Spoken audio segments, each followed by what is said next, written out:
This video might be a little bit too spooky for the faint of heart, so I suggest right now, if you don't have the metal within you, turn off this video right now. Let's get into something called the Mandela Effect. Now, if you don't know what this is, it's named after who some people say was the king of South Africa, Nelson Mandela.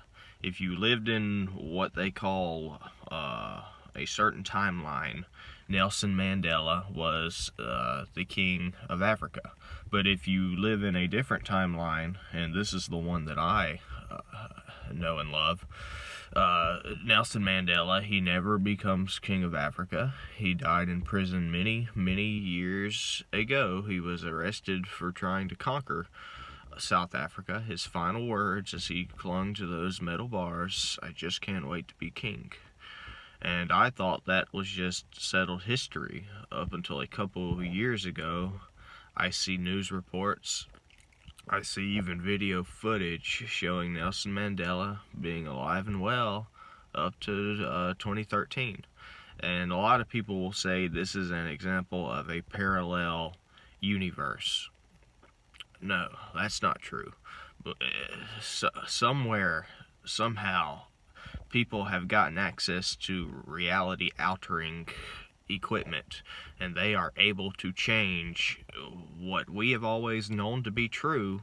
Certain things we have always known to be true from pop culture, from history, they have been able to change it, where even when you find that historical archive, it is changed to what they want it to be now. It's all a form of subtle psychological warfare that they are trying out right now before they release it in full to see how it works, to test things out.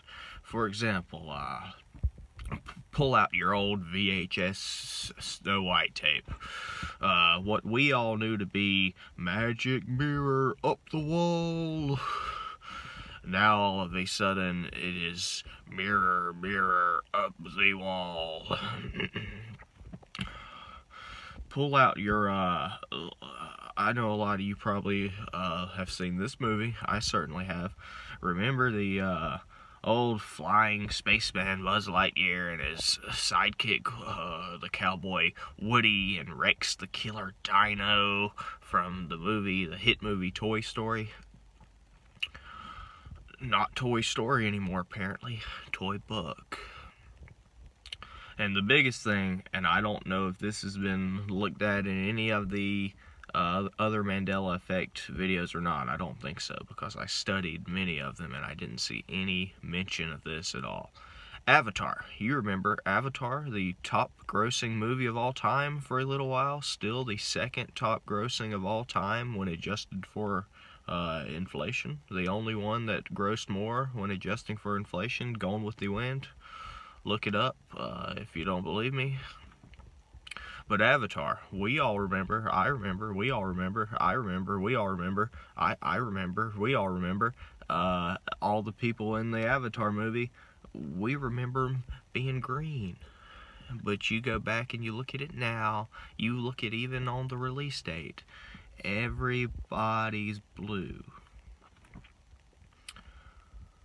Who's ever seen a blue person in the first place? Aliens have always historically been depicted as being green.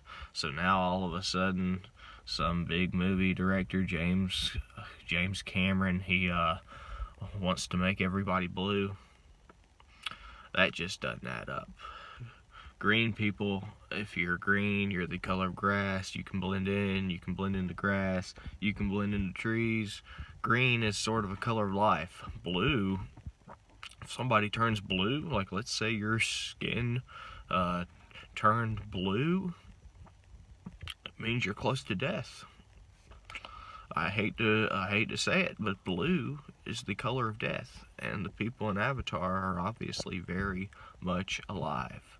And they were green before people started using the equipment they use to change everything we know and love, to try to psychologically torture us. But luckily, I'm strong enough to overcome all this, and I know the way that I remember things, the way that it is in my mind. I've always had an excellent memory, so I know the way I remember things is the correct way, and no amount of psychological warfare will change my mind.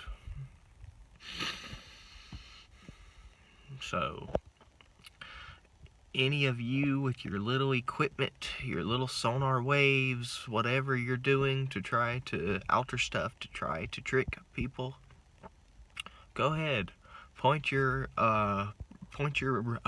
ray gun at me, but I'm not budging. I know what I saw. I know who I am. I know who you are, and have a good day, everybody.